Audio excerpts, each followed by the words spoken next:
tracking, the whole country had been affected by the crisis that we had seen in the aviation space that was caused by the cancellations and disruptions by Interglobe Aviation. A lot of steps have been taken to re-stabilize. A lot of stabilization and recovery has really taken place. But the Civil Aviation Minister just spoke in the Parliament, and he did say that the IndiGo crisis and that full compliance with FDTL norm has been now done, and that Interglobe Aviation is now complying with those norms, and no airline can cause hardship to the passengers, and the operations are stabilizing fast. So an assurance coming in from the Civil Aviation Minister that the operations are stabilizing really fast and that the passengers don't need to worry about being affected. Also remember, an action has been taken. Aviation Minister on IndiGo crisis has also, remember, reduced some of their routes, and also given a diktat to Interglobe Aviation. All right, let's take it across to some of the experts who are joining in for this particular discussion. Vijay Gopalan, who's the CFO, is a former expert of the aviation sector, still in the sector. Sidharth Verma, who's also an aviation expert, both involved in the sector and also know the nitty-gritties and technicalities of this particular matter.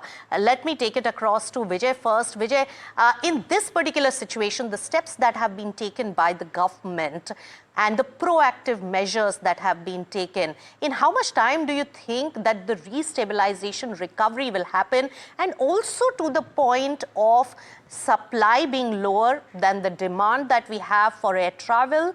And second, the kind of monopoly that a few players have, is there a reason for expansion of the number of airlines that we need in the country? Thanks, Nisha, for having me over on this show. Look, there are two parts to this question. Firstly, how long does it take to stabilize back?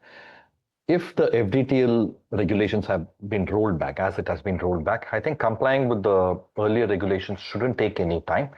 My sense is probably in about maximum in about 3 to 4 days time, we should see a bit of we should see operations being stabilized and passengers will be put to hardship. But on the larger question of what do we do with monopoly, I think this is something, well, I'm glad it's come out now, but I, as a passionate aviation enthusiast and a former leader in this industry, have always worried for the fact that we are having a monopoly.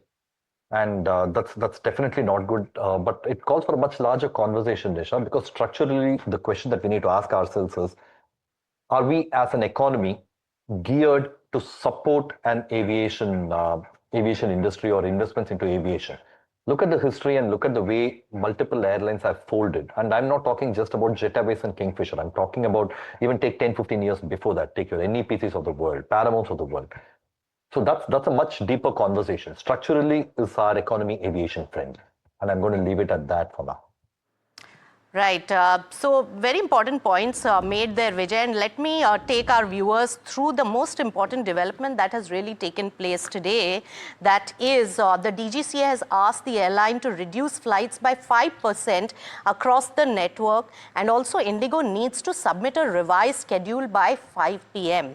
Now, also remember that they have given some instructions on where they can reduce. The single route flights cannot be reduced. So a lot of care has been taken here for the passengers and for the countrymen to not get affected. Sidharth Verma, my question to you, knowing the nitty-gritties and technicalities of the sector, what is the real overhaul of the sector required, and how feasible and viable it is given the inherent constraints in this sector also that can really recover the sector so that we don't fall into this kind of situation again? Thank you for having me over. I think there are two parts to your question. I think one is, what is the inherent problem at this point in time and what is the way forward? So quickly to sum it up, I think there is definitely a structural undercapacity. And the fact that most of the airlines throughout the year average about 80 to 85% load factors, and in the season time it's probably 95 to 100%, shows very clearly that there is an undercapacity in the system. This obviously leads to fares being volatile. So there is a systemic vulnerability built into the system already.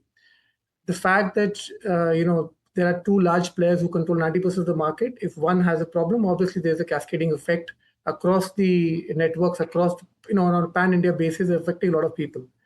So there is a problem.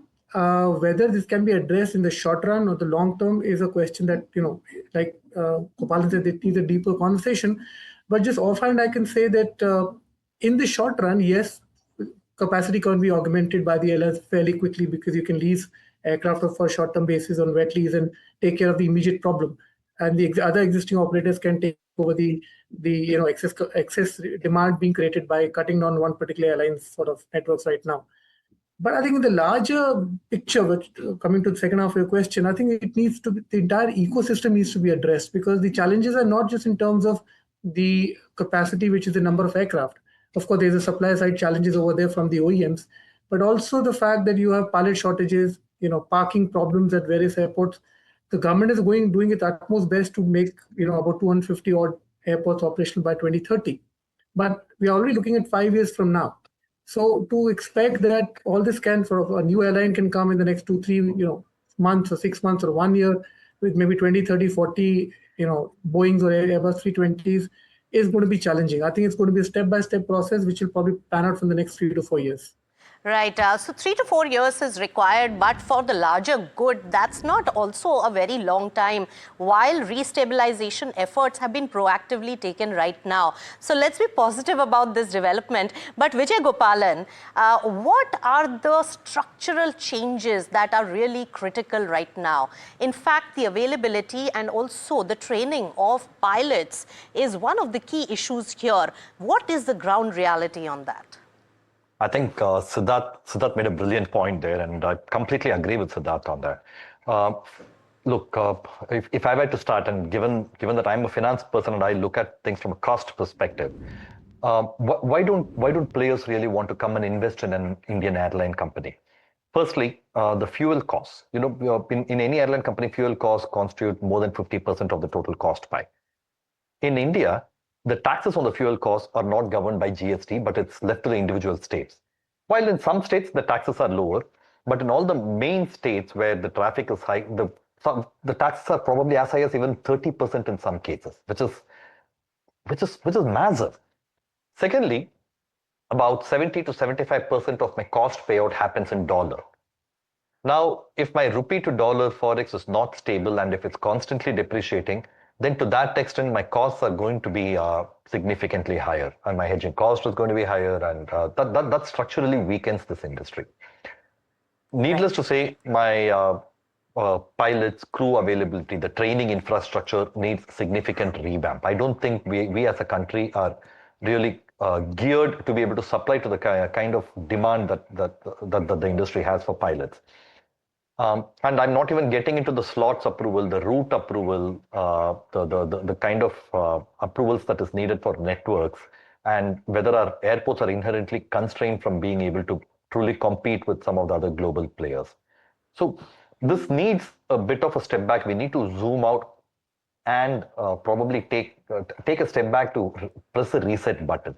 And Right. It is a lot of work to do. All right, so reset button, but that we are talking about a long haul process. But let's take it across to my colleague Danish, who's waiting by with all the latest developments and details coming in on the IndiGo recovery and restabilizing the situation. Thanks, Danish, for waiting by patiently. Please give us all the details. It has been action-packed today on this particular front.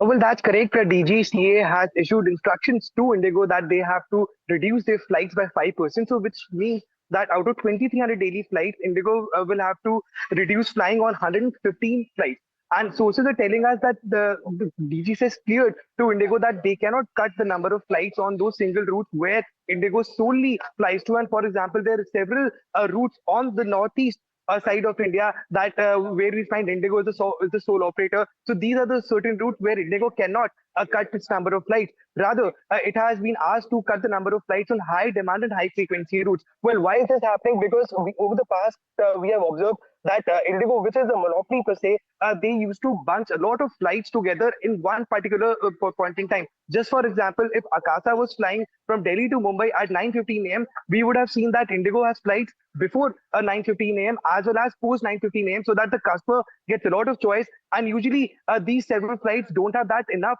load factors. So the government is very much aware of the tactics by IndiGo, and hence such an order has come out. Besides this, the show cause notice reply has already been given to the DGCA, in which IndiGo has clearly asked for some more time, and they've asked for 15 more days, citing one rule within the civil aviation requirements that they cannot do a root cause analysis within 24 to 48 hours. So they would be needing some more time. So the biggest news right now is the fact that they have to cut 115 daily flights, and this could obviously impact its earnings, but we'll have to wait and see that by when IndiGo will inform that which are those number of flights that the airline is reducing and which are the routes where the number of flights will come down. All right. So a plan of action for restoration so that there is minimum impact on the air travel of the passengers. Thanks so much, Danish, for all those details. So Sidharth as well as Vijay, you heard our reporter give all the details and the action that has been taken.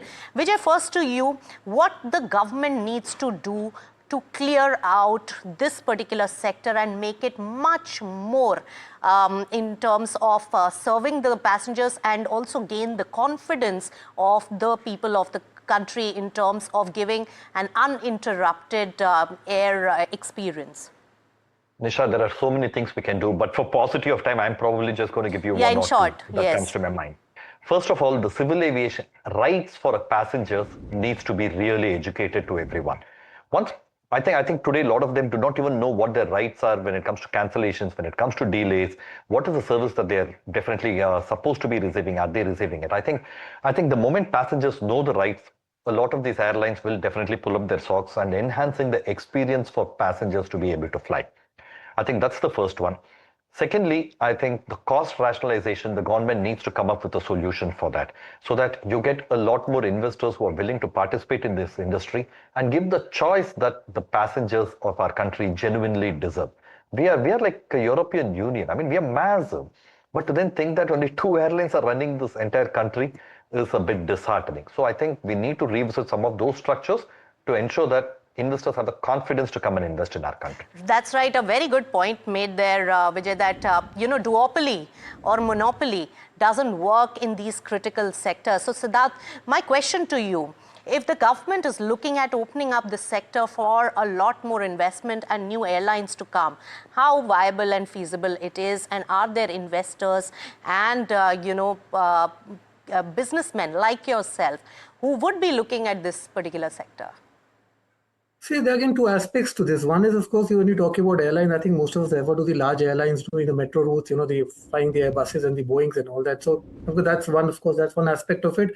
That has a different economics, requires a different kind of investment, different kind of capital, different kind of business, objectives or acumen, so to speak.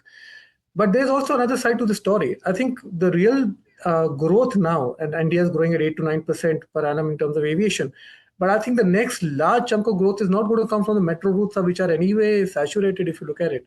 I think the large growth now is going to come primarily from the tier 2, tier 3 cities. And as India becomes more mobile in airwise, studies have shown that, up to 300 to 400 million first-time users are going to be added to the ranks of the flying passengers. Add to the fact that the Udan scheme, is opening up, unlocking new markets, new geographies, especially the seaplane side, for example, with a coastline of 11,000 kilometers, thousands of lakes, dams, rivers, backwaters. We are looking at an absolutely exponential growth in the interior and the last mile sort of passengers and air connectivity. So if you ask me, yes, the growth, we need more airlines will come. But I think it's going to be a step-by-step process. It won't be a top-down process where a large businessman will probably just, invest maybe 1,000 crores and buy a few aircraft and start, flying metro to metro. Also because it's mostly saturated and very tightly sort of held between 2 operators at this point in time. But I think the the small regional airlines which are coming up, the seaplane companies which are coming up, which are joining the interior areas to the mainstream of the country. I think once they become a 20-25 acre operation, which is probably more of a pan-India kind of footprint, I mean, they will probably throw up the next one or two big players. I think this is my understanding. Rather than a top-down, I think it'll be something more of a bottoms-up coming from small operators who organically grow big and add capacity from 9-seaters to 19-seaters to 190-seaters, etc. And that takes about 3 to 5 years, I think, like I mentioned earlier. 3 to 5 years, and many important points made there. Of course, the regional play is very important. Slots are opening up over there, and therefore also India is rebuilding, it's expanding, and many new travelers are also getting added. So there is opportunity in this particular space. But final question to you, Vijay. In this particular scenario, for the immediate impact of what crisis we have really seen and experienced recently, do you think that the competitive edge will also play a role over here, and the competition? Because I was speaking to one of the senior industry players, and I was told that Jet Airways fell and IndiGo rose. So when some airline, and that's a natural course of competitiveness in any sector. How do you see the competitors really taking advantage of the situation, and how will the dynamics of the sector change in the short term and long run with this incident that we have seen? Honestly, the circumstances are very different. When Kingfisher fell, people thought Jet Airways was going to gain, and they didn't. The biggest gainer was IndiGo. When Jet Airways fell, people thought it will get distributed between Vistara and Vistara, who's the other full-service carrier. But no, it was again IndiGo who gained. Now, IndiGo is such a huge player that even because of this, if we were to look at competition, they're abysmally small. I mean, I'm not even going to consider Akasa and SpiceJet as genuine contenders for IndiGo at this point in time. Maybe Air India, but no, IndiGo's too big. IndiGo's too big to let somebody else pick up the spoils at this point in time. That's my honest view. Maybe that is also the problem, Sidharth, Vijay. It was a very interesting discussion. Both of you, the good news is that there is assurance coming in from the Civil Aviation Minister. There is restoration work, and with minimum impact on the passengers, a lot of steps have been taken proactively. Thank you, both of you, for giving insights on this sector.